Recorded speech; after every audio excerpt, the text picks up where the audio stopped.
Perdidos na Estante, o seu podcast de adaptações literárias do site Leitor Cabuloso.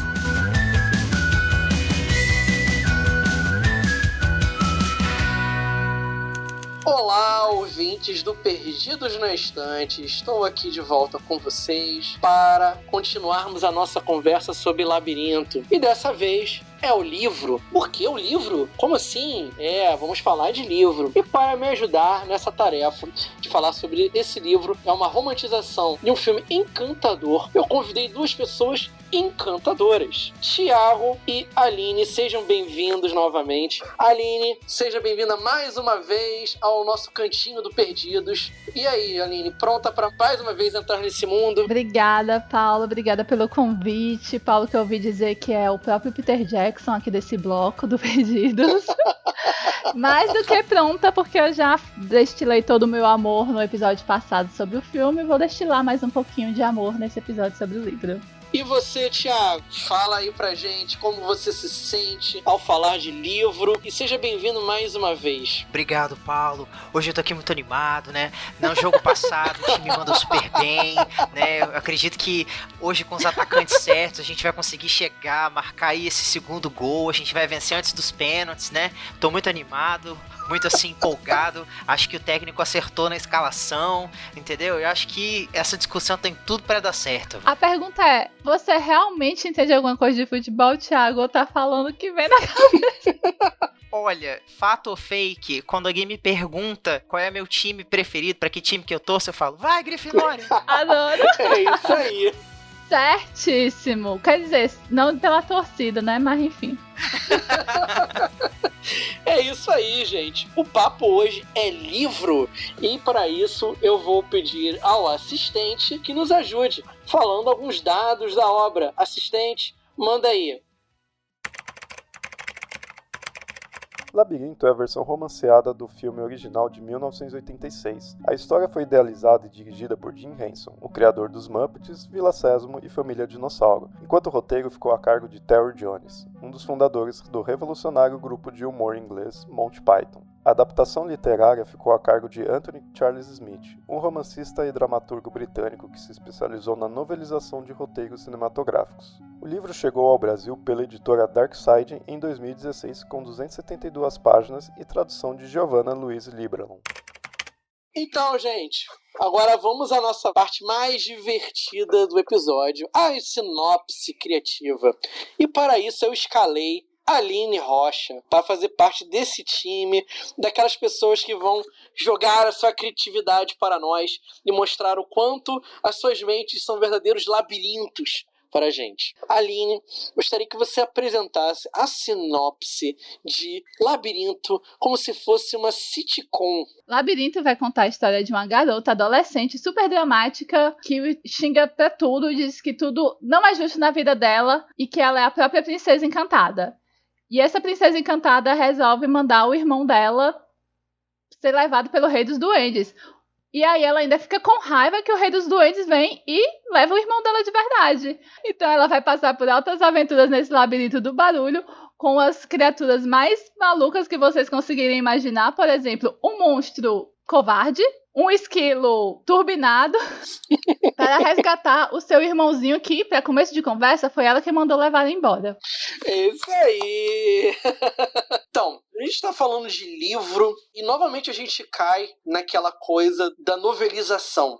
Como eu tinha comentado com a Dor nos episódios passados, é muito diferente a gente pegar um livro que não vai basear o filme, mas o filme baseou a sua criação. É um processo diferente. Para vocês, como foi essa sensação de vocês lerem uma novelização? Vocês já tinham lido alguma novelização antes? Labirinto foi o primeiro livro que eu li que realmente foi derivado do filme, não o contrário. E eu acho que o autor do livro realmente conseguiu trazer não apenas a história, expandir a história com vários detalhes, o passado da Sarah, mas ele também trouxe o clima. Eu sinto muito o clima ainda de uma história infantil, mas que é gostosa de ser lida. Acho que que sim, conseguiu passar muito, muito bem. E você, Thiago, como foi a experiência pra você? Aliás, na sua opinião, ele conseguiu fazer jus ao filme? As pessoas reclamam muito, né? Todo fã de livro, todo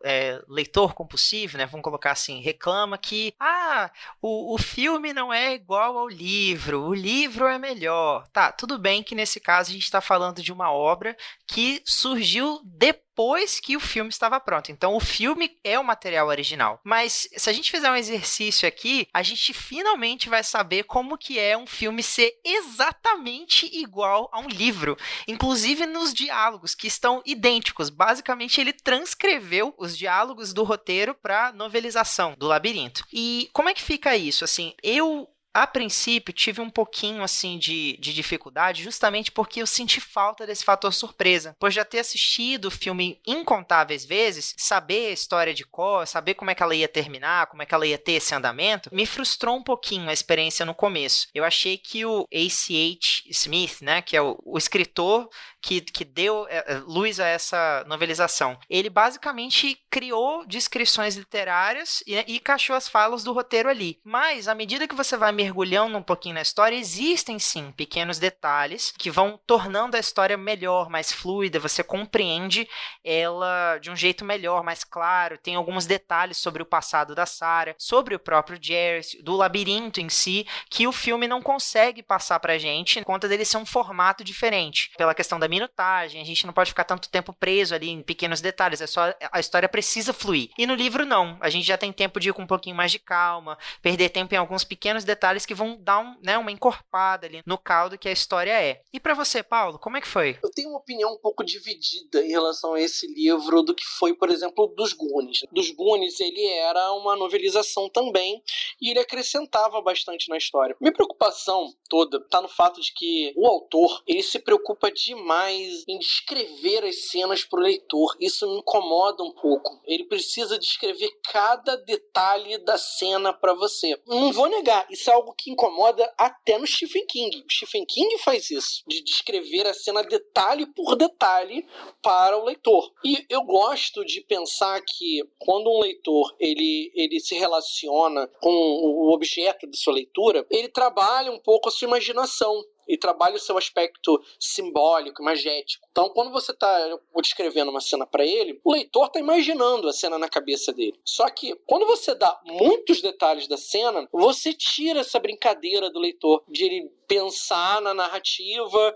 e de ele imaginar como a cena está se sucedendo. Eu acho isso ruim. Isso causa um outro problema, um problema secundário, que torna a narrativa pesada pra caramba.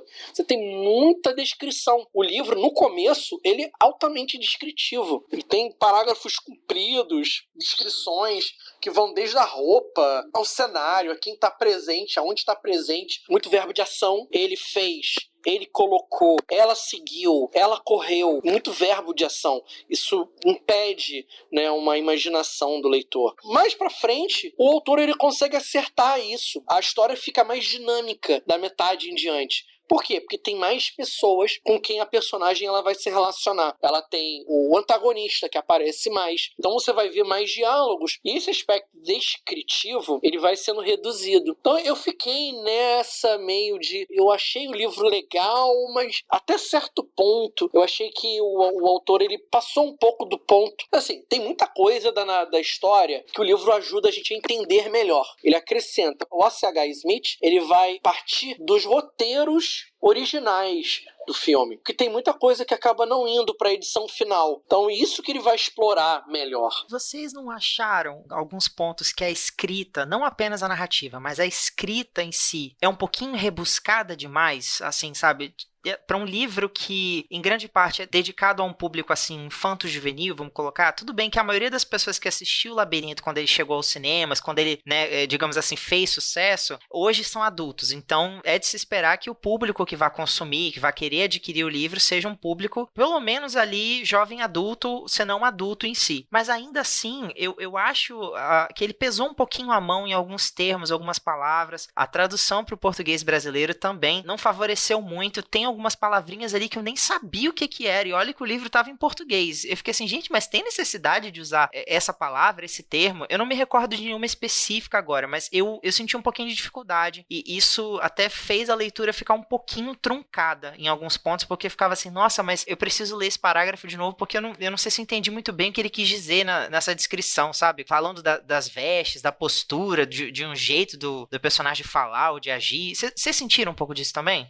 Olha, sinceramente eu não percebi. Eu percebi mais o que o Paulo falou de ser pesado na descrição, porque para mim a impressão que eu tive foi de que ele queria descrever a cena e tal qual estava no filme. Ele queria descrever aquela cena do filme em que a câmera passeia pelo quarto da Sarah. Então ele foi e descreveu exatamente aquilo no livro. Essa foi a impressão que eu tive mais nesse sentido de ser meio pesado nesse aspecto. Essa parte, ela acaba entrando muito nessa coisa do excesso de descrição. Porque quando você usa muitas palavras, você acaba entrando numa problemática de que você está tornando isso um pouco mais complicado para o leitor. Você acaba incorrendo no uso de alguma palavra destoada, né, do resto da história. Por exemplo, O Senhor dos Anéis é um livro que ele é pesado. Não é um livro muito fácil de ler. Tipo, tem livros de 300 páginas que a gente consegue ler em 2 dias, 3 dias, né? Dependendo da velocidade do leitor. O Senhor dos Anéis é um livro um pouco mais complicado, por causa justamente desse excesso de descrições, do uso de palavras um pouco mais difíceis. Você faz com que o leitor, vez ou outra, precise voltar um parágrafo para ver o que aconteceu com um determinado personagem, ou tentar entender a composição de uma determinada cena. Quando você carrega na mão, isso acontece, isso é normal, infelizmente. E aí, falando da protagonista, da Sarah, né? A gente falou muito dela no episódio passado. Aqui deu pra gente entender um pouco mais, né, das motivações dela. O que vocês acharam dela diferente em relação ao filme? O que destacou melhor dela em relação àquilo que foi apresentado visualmente? Aqui, finalmente, a gente entende o que aconteceu com a mãe dela. No filme, eu não sei o que vocês tinham de impressão, mas eu tinha a impressão de que a mãe dela tinha morrido. E aqui a gente descobre que não, que a mãe dela é uma atriz que tá aí mundo afora e que convida ela pra jantar de vez em quando, sabe? Eu acho que a mãe dela é muito imatura e a Sarah não tem aquela noção do quão imatura a mãe dela é. Então, ela glamoriza muito. Pra mim, essa é a maior diferença, assim, no quesito da própria Sarah, assim, de personalidade, eu não sinto muita diferença entre ela. Eu falei bastante lá no episódio passado que eu sinto que ela é assim, uma garota gentil e educada, mas que estava em um mau momento da vida. E aqui eu também sinto isso, só que aqui a gente vê o que foi que aconteceu com o passado dela e que ela, dessa glamorização... Por que ela é assim? Por que ela é tão dramática? Porque ela quer ser uma atriz igual à mãe dela, e ela glamoriza essa atriz, e ela glamoriza o namorado da mãe dela também. Então, acho que é mais nesse sentido. Eu concordo, Aline. Um dos presentes, né, que o livro traz é esse, justamente da gente alcançar uma compreensão melhor, não só da Sarah, mas como de outros personagens também que a gente vai conhecendo ao longo da narrativa. Porque o filme em si acaba não tendo muito tempo para explicar isso pra gente, ele não encontra essa oportunidade. Mas aqui, por exemplo, dá para estabelecer um paralelo interessante, porque a princípio, quando você vê o filme, você pensa na Sarah como essa garotinha, né, que tá sempre no mundo da fantasia, idealizando a si própria como uma princesa de uma história e tudo mais. O próprio labirinto em si, né, o objeto livro que ela adora, que ela idealiza tanto no filme quanto no livro, ele tá presente como uma espécie assim de refúgio, de um território para onde ela foge e ignora todos esses problemas que essa fase de transição da infância para a adolescência, para o começo da vida adulta estão exigindo dela. E o que é interessante da gente notar, como você falou, é que quando a gente ganha acesso a esse background da Sarah em relação à mãe ser uma atriz comprometida que, né, abriu mão da família, a gente não sabe muito bem o que levou ela a se separar do pai, mas a gente sabe que ela abraçou totalmente a carreira dela como atriz, que ela já tem um outro companheiro, que ela vê a Sarah em situações muito pontuais, porque a carreira consome completamente a rotina dela. Toda vez que a Sarah tá com a mãe, é como se ela se enxergasse uma projeção da própria mãe. Ela gosta de imitar a mãe, ela gosta de se sentir mais adulta, de parecer mais mulher, né?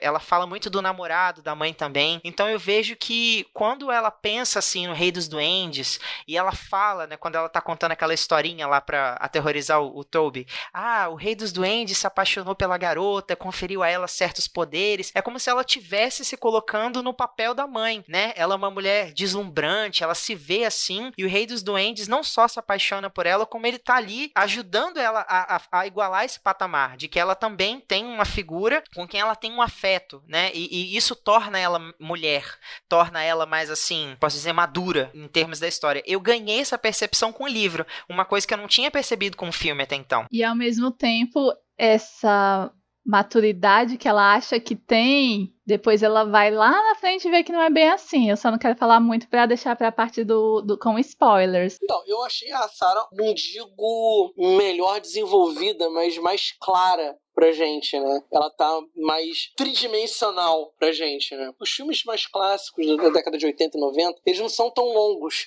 Não tem um Zack Snyder lá pra botar 4 horas de filme. As histórias acabam sendo mais diretas, mas o livro ajudou a gente a entender esse lado mais em busca de alguma coisa, em busca de uma família, de uma compreensão de si dentro daquele espaço que é agora ocupado pela madrasta e pelo irmãozinho, né? Eu gostei bastante de como que a narrativa do A.C.H. Smith conseguiu fazer esse ponto. Agora, eu vou passar para o nosso bloco com spoilers, que é pra gente poder conversar com mais tranquilidade. Então eu vou passar agora pro nosso assistente, que vai passar algumas informações a mais a respeito do livro O Labirinto. E a gente volta já já.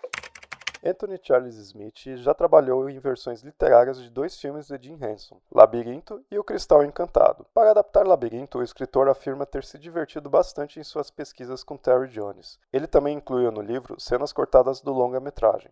A edição da Dark Side traz várias ilustrações de rascunho e concepção dos duendes feitas por Brian Froud, que trabalhou no filme. Esse material inédito fazia parte dos arquivos da Jim Henson Company. Ainda nos extras, há vários rascunhos de roteiro original feitos pelo próprio Jim Henson. Então, gente, agora liberou geral. Chego com o pé na porta. A teoria. Jareth foi uma criança roubada também. Vocês já pensaram nisso? Tan, tan, tan. Jareth foi uma criança roubada. Eu adoro essa teoria. Existe mesmo Sim, essa teoria? é uma Como teoria. assim? Chocado! Nesse momento, Thiago está com a própria imagem do quadro O Grito. Existe, porque o Jareth tem uma aparência humana, né? Mas ele tem poderes de duendes. E quando ele leva o Toby, ele fala: depois de um dia ele vai virar um duende também. Mais ou menos que seria o Jareth. E o Jareth fala: ele vai ser meu herdeiro. O nome dele vai ser Jareth. Vou mudar o nome dele para Jareth. Então a teoria é de que o Jareth foi uma criança roubada pelo antigo rei dos duendes, completou ali o ciclo de virar ele próprio um duende e ele assumiu esse papel de rei lá. Até porque é uma mitologia muito comum, né? As crianças trocadas. Geralmente são bebês levados do berço e deixados uma criança fada no lugar. Os changelings. O Thiago tá estático. Eu estou em estado de pinto, chocado. Mas eu vou jogar mais um caldo nesse angu, porque o Jim Henson, ele tem uns roteiros que nunca chegaram a ser produzidos. E um desses roteiros, ele foi pego por um desenhista chamado Ramon K. Paris, que pegou e adaptou o roteiro do Jim Henson numa história absolutamente bizarra, chamada Um Conto de Areia. E aí, Um Conto de Areia, que é um quadrinho que foi publicado pelo Pipoca Nanquim já tem alguns anos, ele fala de um cara que ele chega numa cidade totalmente no fim do mundo, e assim que ele entra na cidade, um cara pega ele pelo braço e fala assim: tá preparado pra corrida? Ele: você vai pegar a corrida e vai ter que encontrar uma chave. 3, 2, 1, valendo! E ele vai correndo, sem saber por que ele tá correndo. Ou seja, é o próprio Paulo propondo a sinopse criativa pra gente. Exatamente, ele você pegou o espírito da coisa, né? 3, 2, 1, vai, corre. E essa narrativa, depois que a gente pra pensar um pouco sobre ela, porque ela é completamente maluca. Tem umas situações insanas acontecendo durante a história. Ele é perseguido por uns pistoleiros numa parada meio velho oeste. Depois aparecem umas criaturas. Ele não entende o que ele tá fazendo ali. E aí depois, com a descrição um pouco melhor do roteiro, você percebe que tudo aquilo não passa da imaginação do personagem. Que o personagem, ele havia imaginado toda aquela situação dele seguir de um lado pro outro e a chave tem todo um simbolismo atrás dessa chave, a chave da cidade, né?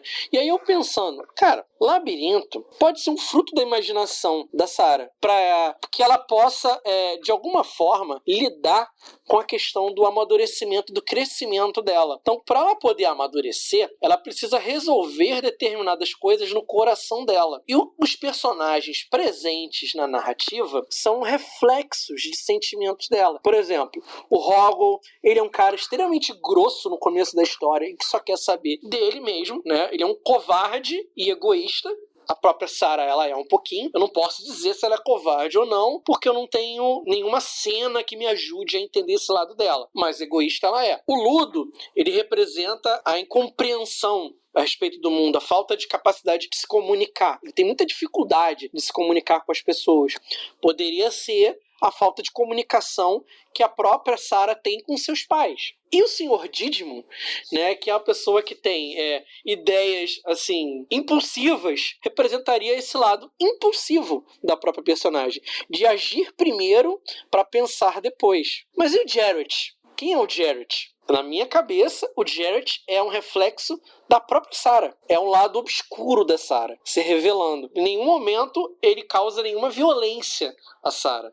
E tenta convencê-la de que ela não deve ir em busca do Toby. E aí ele cria toda uma coisa lá das 13 horas, mas no fundo, ele quer que a Sarah resgate o Toby. Tanto que tem aquela cena das escadas, isso no filme fica melhor visualmente. Porque muitas vezes parece que eles são espelhos um do outro. Ela tá num piso e ele tá logo abaixo dela. Ele vai caminhando na direção dela e ela vai ao encontro dele. Agora que você comentou, tem várias passagens do livro, várias, em que tudo que ele faz é tentar voltar a atenção da Sarah para os sonhos dela, para as inspirações, para aquilo que prende ela nessa infantilidade, né? Ele inclusive oferece isso a ela várias vezes, quando ele dá a ela o cristal, quando ele tenta prender ela dentro do baile. Tudo isso é tentar fazer ela permanecer nesse estágio do fim da infância, né? Sem permitir com que ela amadureça. Eu fui assistindo o filme, li o livro e pensei nisso, porque o Jim Henson tem um histórico de gostar de trabalhar com o inconsciente. Como é que você vai explicar a cena da dança?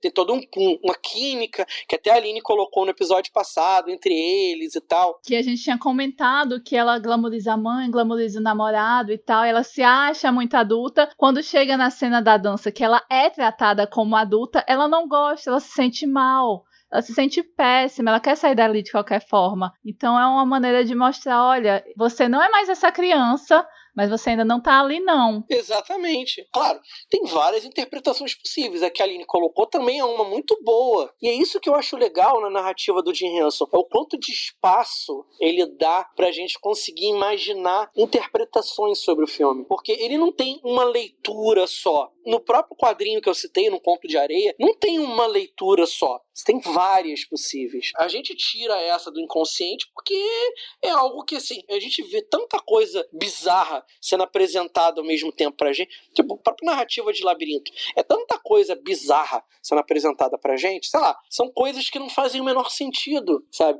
E eles pensam assim, não, mas, pô, você não tá entendendo. Não é assim. Que nem ela entrando no labirinto. Ela indo de linha reta e ela não entendendo por que não tem uma curva. Não, você não tá entendendo. Você não tá vendo ali? Não tô vendo. É só quando a atenção dela foi direcionada para aquela direção que ela conseguiu entender que tem um outro caminho. Outros enigmas que ela vai precisando resolver, tem umas soluções que pra gente é ilógico, não faz o menor sentido, mas que os personagens tratam como se fosse natural. Até hoje eu nunca consegui entender aquele enigma que ela resolve e cai no buraco das mãos. Porque se você disser isso, ele vai ter que dizer aquilo. Eu nunca consegui Também entender não. aquilo. Nunca. Acho que nem a própria Sarah. Tanto é que ela caiu no buraco. Esse bate-papo, ele leva para umas interpretações muito legais. Por exemplo, eu não tinha alcançado nenhuma compreensão semelhante a essa, fazendo a leitura sozinho. Por isso que é legal gravar o podcast, né? Seguindo nessa linha, tem vários momentos em que o labirinto ele é uma metáfora muito próxima próxima do que é o amadurecimento, né? Para a cabeça de uma criança, para a cabeça de um pré-adolescente. Porque em vários momentos as pessoas falam coisas que ela não entende, ela não consegue se fazer entender. O labirinto exige dela, vamos colocar assim, uma postura mais madura, coisa que ela ainda não tem quando ela começa a jornada, ou pelo menos ela ainda não encontrou isso dentro dela. E o tempo todo ela bate nessa tecla: isso não é justo, não é justo. Não é justo por quê? Porque quando você é criança, seus pais entram na vida e resolvem tudo por você, e agora você tá sozinha, tendo que dar os seus próprios passos, tomar suas próprias decisões e arcar com as consequências. É por isso que a vida não é justa, mas, né, como a Aline disse no episódio passado, deixa a gente contar um segredo. A vida em si não é justa. Pelo menos, assim, 90% dos casos. E, às vezes, ela é justa até demais, né? A gente não tem como escapar das consequências do que a gente semeia lá atrás. Então, ela vai lidando com tudo isso. E eu achei muito, muito legal essa visão que o Paulo trouxe de que os personagens que ela encontra são personificações não só das angústias, mas das esperanças, do comportamento dela, né? O Ludo, que ali com aquela dificuldade de comunicabilidade, o Sir Didymos com a hiperatividade, o Hoggle que tem dificuldade de confiar nos outros, né? De estabelecer amizade, né? A Sarah é em si uma garota muito solitária. A madrasta fala isso pra ela: na sua idade você devia sair com outras pessoas, né? Você devia estar fazendo programas com gente da sua idade, tem um namorado que seja, mas enfim, você tá sempre presa nesse mundo de fantasia, isso não é saudável. Ela realmente se recusa a crescer. Essa válvula de escape da fantasia é mais segura pra ela porque ela evita o sofrimento, ela evita com que a Sarah faça escolhas, lide com consequências e por conseguinte amadureça. Eu achei fantástico que a gente conseguiu pensar aqui, né? É muito legal a gente conversar com outras pessoas, porque a gente acaba encontrando algumas interpretações muito bacanas. E assim, a gente acabou não conseguindo falar sobre os personagens secundários, né, no episódio passado. Queria falar um pouquinho deles, né? Do Hoggle, do Ludo, do Sir Didymos, principalmente do Hoggle. Como vocês enxergam a relação entre ele e a Sarah? Né? São complementares? Como é que é? Cara, isso foi um negócio que eu só percebi agora, sabe? Vamos colocar assim, depois de adulto. Eu tenho até medo de usar essa palavra, mas enfim. O Hoggle também tem um crush na Sarah. Não é só o Jarrett, sabe? Tipo assim, eu só percebi isso agora, entende? Com as piadinhas que o Rei dos Duendes faz com ele, né? Ah, se ela te der um beijo, eu vou te transformar num príncipe, né? Ou então ele brinca: você acha que ela vai se interessar por um duende igual você, sabe? Ele diminui o Hoggle quando ele próprio também sente ele nutre um afeto pela Sarah, e não é só porque ela tá dentro do labirinto. A gente vê que ele tá observando ela naquele formato coruja já tem um tempo, né? Então ela de alguma forma desperta nele esse interesse. Mas eu não tinha percebido, né, esse afeto mais romântico do Hoggle por ela. Eu sempre interpretei como uma amizade. E em alguns momentos parece, principalmente na novelização, parece que ele tem essa expectativa em relação a Sarah. Vocês sentiram isso também ou, sei lá, eu tô viajando? Não, eu sempre senti isso também, desde a primeira vez que eu assisti o filme. E é como você disse, né? Toda essa questão dele ter esse crush nela. Agora, assim, sendo sincera, eu não gosto muito do personagem do Hoggle. Eu não sei, eu não sinto nele o carisma que eu tenho por todos os outros. Eu acho eu não rio das coisas dele, eu não me apego a ele. Então, eu não sei nem se eu tô sendo cancelada aqui pelo... Eu não sei se ele é um personagem muito querido, mas eu não tenho muito apego por ele. Eu não sei explicar direito por quê. Talvez porque no começo ele esteja em conflito direto com a Sarah, né? Ele tá ali pra atrapalhar. Eu acho que é porque ele não toma uma posição. Ele tá ali pra fazer o que o Jareth quer, só que ele gosta da Sarah e tenta ajudar, mas aí ele é covarde, então ele volta atrás. E eu não sei, ele é muito libriano, me dá uma agonia. Esse negócio dele não se decide. Eu acho que é mais por causa disso. Mas será que a adolescência não é um pouco disso, Aline? Pode ser. Adolescente é tudo de ruim, então... A gente fazer o que a gente não quer pra corresponder à expectativa dos outros, sabe? Totalmente verdadeiro. Faz muito sentido nesse aspecto, sim. Faz sim. O Hoggle, ele tem essa coisa, esse sentimento de crush pela Sarah, mas no começo ele é bem refratário, né? Ele, aos pouquinhos, é que ele vai se simpatizando com o jeito dela, né? Quando a Sarah demonstra simpatia por ele, eu acho que ele levava muita patada naquele labirinto, né? Então ele é casca grossa, e quando vê uma pessoa que finalmente é gentil com ele não sabe como agir. Ele estranha. Acho que pode ser exato. Então pode ser por aí mesmo. E aí vem só que aí a covardia dele faz com que ele sempre dê pra trás. Mas vamos combinar também, né? Que ser pendurado de cabeça pra baixo em cima do poço do fedor eterno é uma ameaça a se considerar. Qualquer pisão, você ficará fedendo para o resto da vida. Então, e aí falando em patada, me lembrou do Ludo, né? Não tem como a gente lembrar do gigante fofinho, né? E aí, como que a gente pode pensar o Ludo na história, né? De que maneira vocês entenderam o papel dele para o desenvolvimento da Sarah? Eu acho que o Ludo também faz muito parte do conceito do labirinto, que é nada é o que parece aqui. E o Ludo é esse monstro. Eles escutam e o Rogo sai correndo achando que é um monstro que vai devorar eles, e é aquela criatura doce amedrontada, não amedrontadora. Então acho que ele, pra mim, a minha maior interpretação é que ele faz parte desse conceito de nada é o que parece aqui. Eu concordo, Aline. Até porque pra época em que o filme foi produzido, eu acho que o Ludo tem uma aparência fofa até demais. Eu não consigo achar ele assustador. Eu acho ele fofinho, assim... Na tua frente que tá aquele bicho de 2 metros de altura, 2... Ah, não sei. Eu sou meio Newt Scamander nessas horas, assim, sabe? Eu simpatizo com as criaturas. Mas eu concordo com você. Eu acho que ele é a representação daquela máxima de que nada é o que a gente parece, né? Principalmente ali dentro do labirinto. O que você acha, Paulo? Eu tô na linha do que a Aline pensou, dele ser mais do que o que aparenta ser. Porque, a princípio, é fácil a gente julgar ele como o Brutamontes, né? Aquele que vai fornecer a força, aquele que vai levantar a rocha, quando ele é um bicho medroso, né? Na verdade, ele é assustado. E ele consegue ganhar força através da Sarah. É a Sarah que vai fornecer pilar para ele poder tomar suas próprias decisões. É muito interessante como a relação dos dois se desenvolve muito rapidamente, até em poucas cenas eles já se entenderam. A Sarah queria muito não estar sozinha naquele labirinto, né? Então ela fica forçando o Rogo aí, o Rogo não vai, e aí ela encontra o Ludo, ela vem comigo. Ela não quer atravessar sozinha aquele negócio. Mas você sabe chegar no castelo? Não sei. Não tem problema, vem comigo. Que a gente descobre, entende?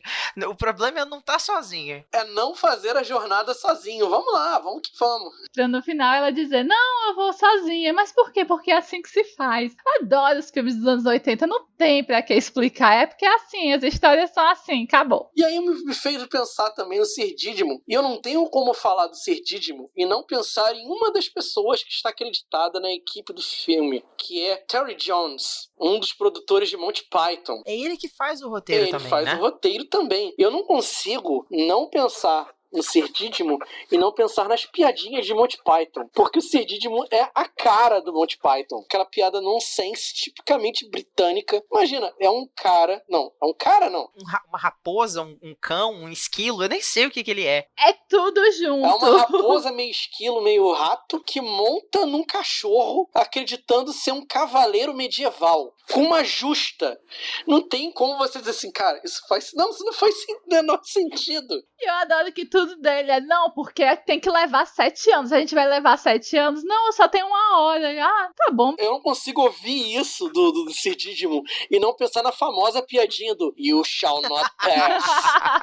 Uma figurinha do Gandalf pra um trem. You shall not pass. Se o filme tivesse sido feito depois do filme dos anos 2000 de Senhor dos Anéis, com certeza ele falaria isso. Ah, com certeza, eu concordo. Porque é uma brincadeira e é uma ironia aos romances de cavalaria. Do próprio Rei Arthur, né? Já que a Sarah gosta muito, tem o ursinho Lancelot, tem o cachorro Merlin, ela gosta muito, então tá aí. Com certeza. E agora, o labirinto pra vocês, ele representa o quê? Como você falou, explicou maravilhosamente bem, pra mim é sim o inconsciente da Sarah. Como eu falei até no episódio passado sobre o filme, nas análises dos contos de fadas, a floresta representa o inconsciente, a psique da princesa, da heroína, e aqui a floresta toma o espaço do labirinto. Então pra mim é muito isso, é o interior da própria Sarah, e aí como você falou, pra mim ficou perfeito, que é ela se descobrindo, tendo que lidar consigo mesma pra amadurecer. E agora eu pensei, gente, o labirinto é a terapia?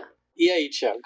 É terapia ou não é? Olha, eu vejo assim por um outro lado. Eu assino embaixo, concordo com tudo, mas eu vejo também por um outro lado, no sentido de que o labirinto ele representa muito a transição do final da infância para o início da sua vida adulta, seja ela a adolescência ou a fase adulta como um todo. Porque é muito palpável as mudanças e elas acontecem simultaneamente o tempo todo, enquanto a Sarah está atravessando o labirinto. Paredes que um minuto atrás eram um beco e agora são saídas que se tornam lugares fechados onde antes havia possibilidades. O corpo da gente se modifica assim também ao longo do nosso amadurecimento, os nossos pensamentos, à medida que a gente vai encontrando pessoas, convivendo com pessoas, a gente vai modificando nossa opinião, solidificando algumas coisas, outras, né, se alterando. A gente muda de opinião, de perspectiva, de crença, de fé, à medida que a gente vai transitando por dentro desse labirinto que é o amadurecimento. E ele é repleto de criaturas que são personificações tanto das esperanças quanto das angústias da Sarah e, por conseguinte, das nossas também. Então, eu acho que sim, ele acaba sendo uma grande terapia mesmo, né? Passar por ele é fazer uma grande terapia. Cara, eu acho maravilhoso que esse episódio se transformou numa análise psicanalítica, né? Nossa, eu tô mais apaixonada ainda por tudo. Ouvinte, se você quiser um podcast específico de labirinto, esta equipe está aqui à disposição. Se você for psicólogo, por favor, entre em contato com a gente. As barbaridades que a gente está falando sobre psicologia. Não, mas a psicóloga eu quero que corrobore, viu, gente?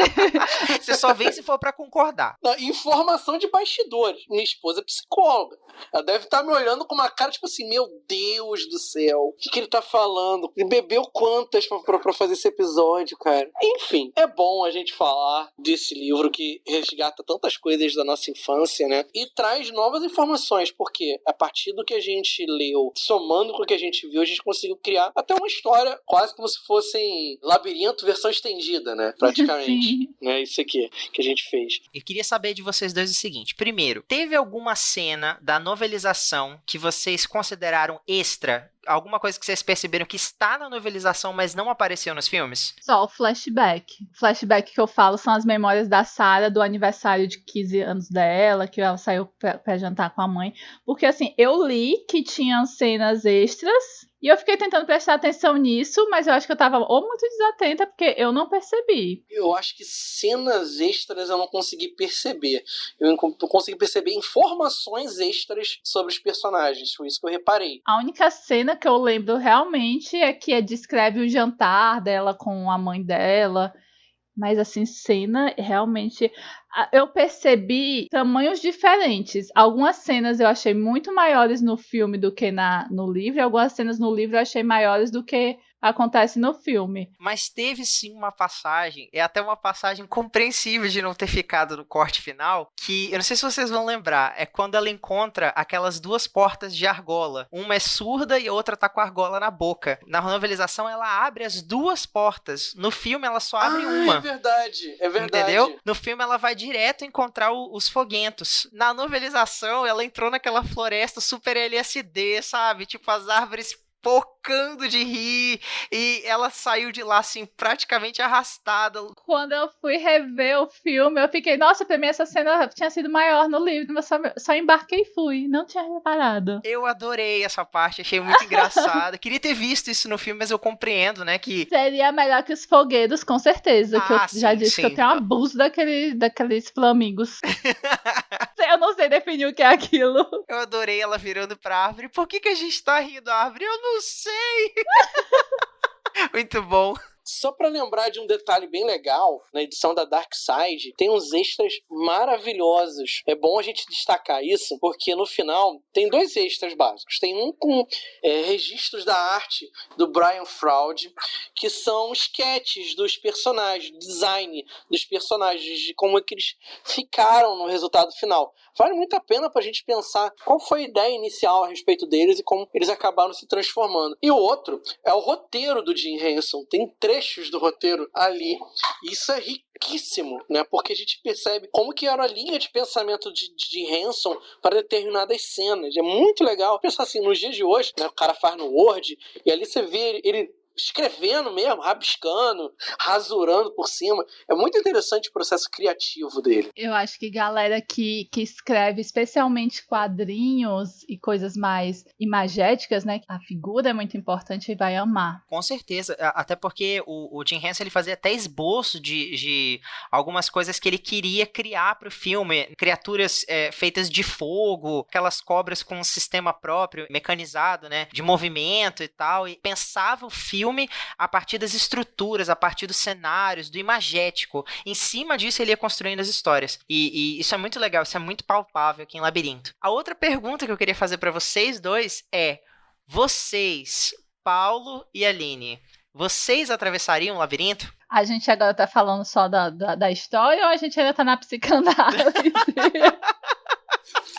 Adorei, pra mim já é a resposta. Bom, eu falo por mim que eu sou uma eterna criança, dificilmente eu conseguiria atravessar, mas tudo bem. Rapaz, eu não sei se eu acho que eu ia ficar muito louca naquele... Eu ia ficar bem assada no começo. Isso não é justo, sabe? Não sei se eu conseguiria, não. Eu acho que eu ia ficar presa. Vou sendo bem sincera aqui, eu ia ficar presa. Olha, sendo bem otimista, eu acho que eu ficaria naquela passagem assim que a Sarah acha que é uma reta eterna, sabe? Logo no começo, eu acho que eu ia ficar por ali. Na ilusão dos sonhos, eu acho que eu ia ficar presa em alguma ilusão. Eu sendo bem aqui, sincera comigo mesma. Como eu disse, eu sou uma eterna criança, eu ia ficar presa no labirinto e não ia conseguir passar. Ia se tornar um gnomo também, o Provavelmente. Paulo. Ia vir do castelo e ficar dançando lá com o David Bowie. Ouso dizer pra vocês que talvez nós já estejamos presos dentro do labirinto e a gente não sabe. Olha aí, ó. Cadê a terapia nessas horas? Ó? A gente saiu da psicanálise e fomos pro erro da Matrix agora. Isso aí. Afinal, por que não, né? Você sabia que tem livros, filmes, boxes, séries e todo um maravilhoso mundo de literatura? Você pode encontrá-los no Perdidos na Estante.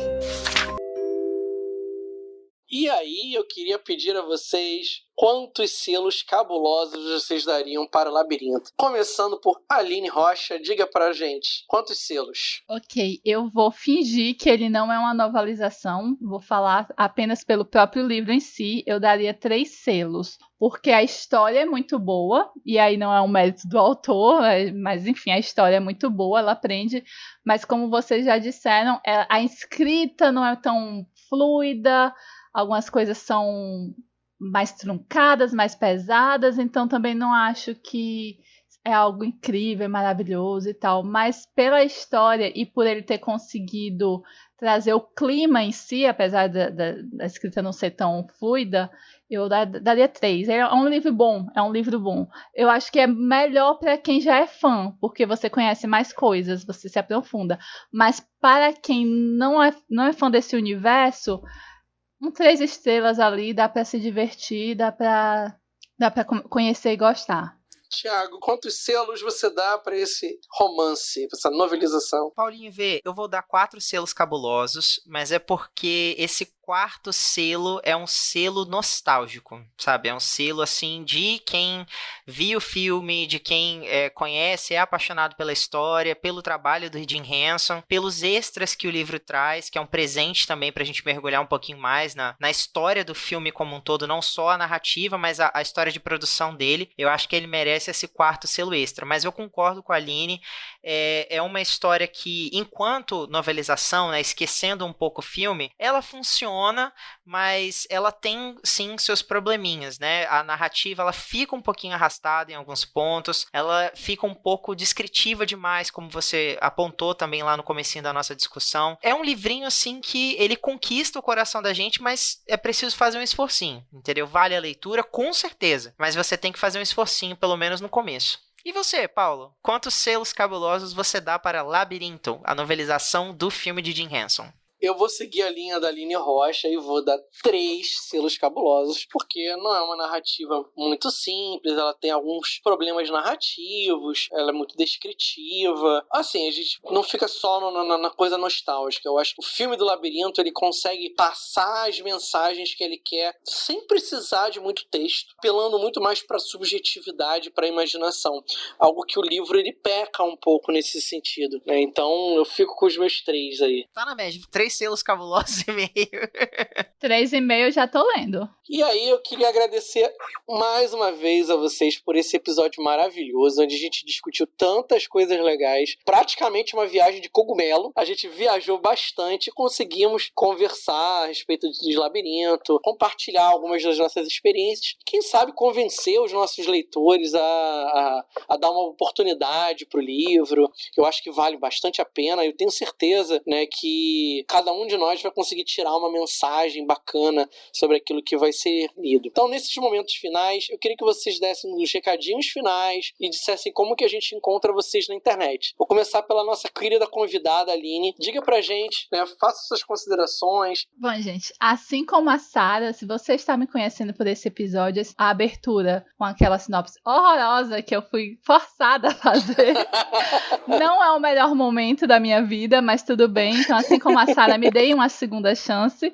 Vocês podem me encontrar aqui mesmo no site do Leitor Cabuloso. Eu sou resenhista, então botem aí meu nome, que vai ter várias resenhas, vários livros de fantasia. E também no meu Instagram literário, que é @garotavitoriana. Tem fotinhos do livro do Labirinto, tem várias fotos dos livros e tem a foto do meu gato Merlin, que eu sei que o Thiago vai falar. Meu gatinho Merlin, então passem lá. E você, Thiago, como que as pessoas fazem pra te achar? Rapaz, quando eu não tô em podcast, fazendo terapia em grupo com meus amigos, entendeu? Falando aí de labirintos, de dramas da adolescência, né? Questionando se a gente atravessou essa jornada ou não.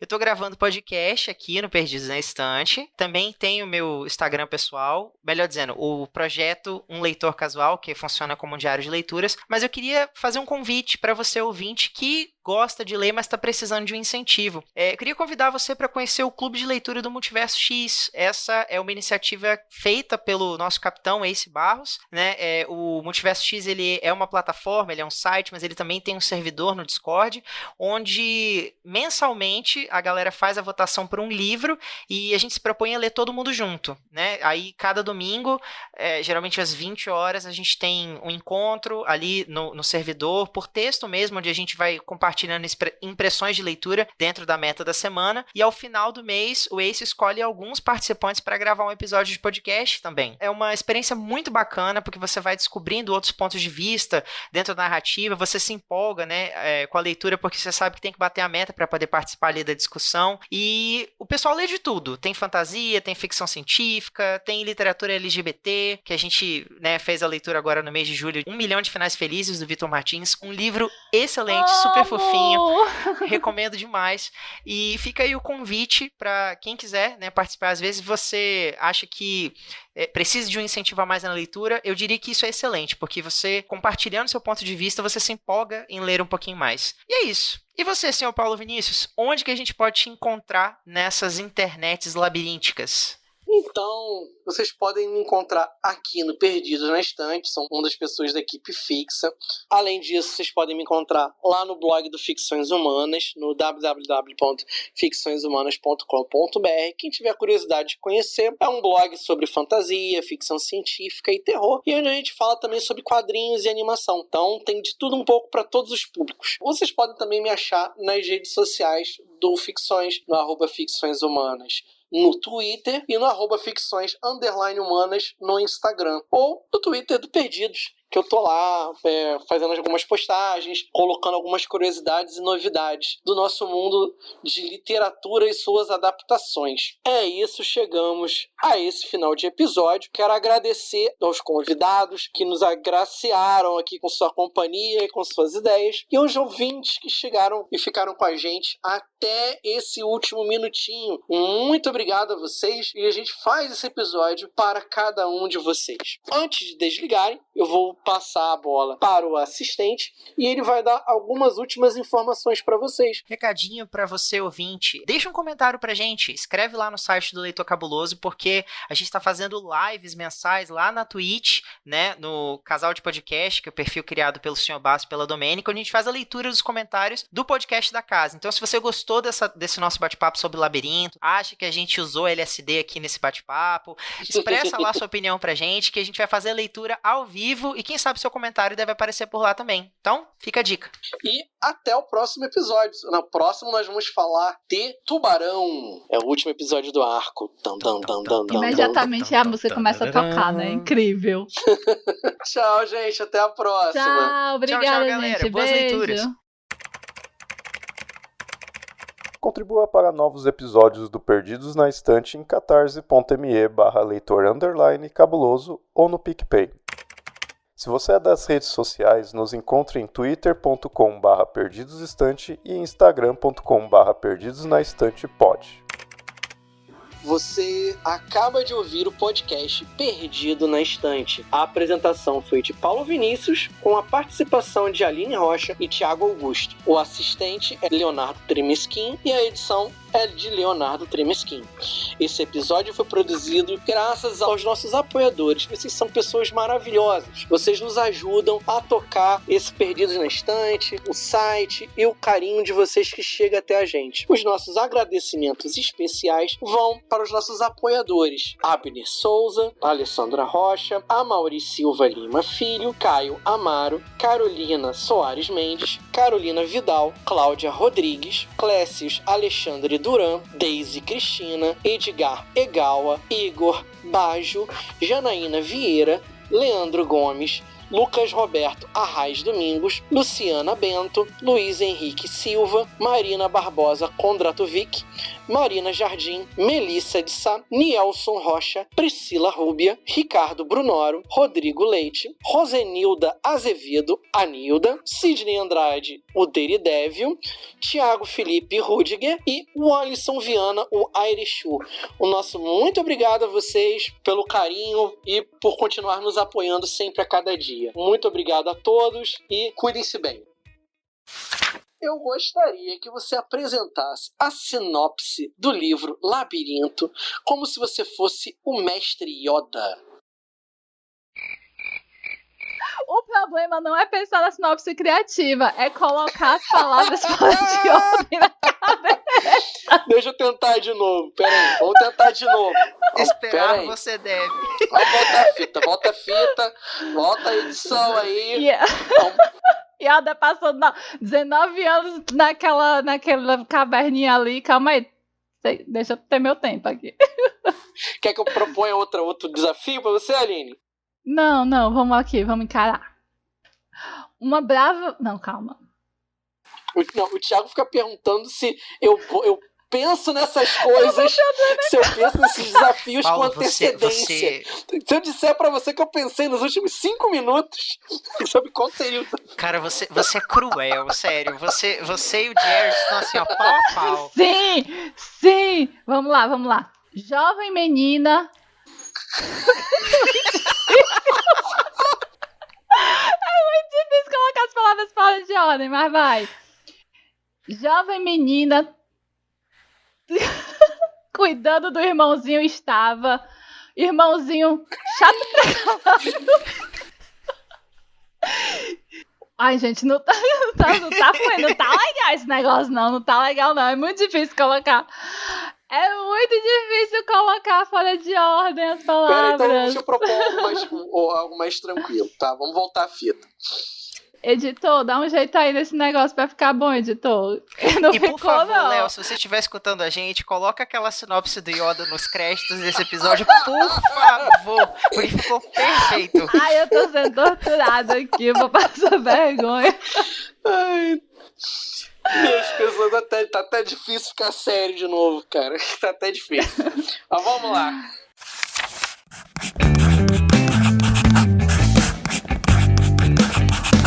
Esse podcast faz parte do site Leitor Cabuloso. Conheça nossos conteúdos em www.leitorcabuloso.com.br.